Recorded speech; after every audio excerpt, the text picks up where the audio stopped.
Hello, నేను doctor Sravan Kumar, consultant neurologist, Pragma hospital.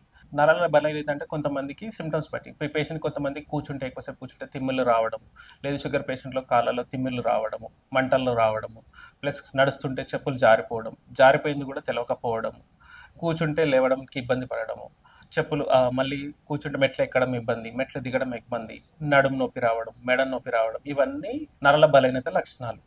Treatment అనేది కారణాన్ని బట్టి ఉంటుంది. ఇప్పుడు కాళ్ళలో చేతులలో మంటలు రావడం, దీంట్లో ఏంటంటే విటమిన్ లోపాల వల్ల కూడా ఉంటుంది. దానికి విటమిన్ సప్లిమెంట్ ఇస్తే సరిపోతుంది. కొంతమంది షుగర్ పేషెంట్లో తిమ్మిర్లు రావడం జరుగుతుంది. తిమ్మిర్లు, అరికాళ్ళలో మంటలు, ఇలాంటి పేషెంట్స్కి ఏం చేస్తామంటే షుగర్ కంట్రోల్ చేస్తే నరాల బెటర్ అయ్యే మందులు ఉంటాయి, కొంచెం సపోర్టివ్ మెడికేషన్స్, న్యూట్రిషన్స్, అవి ఇస్తాం, అవి సరిపోతుంది.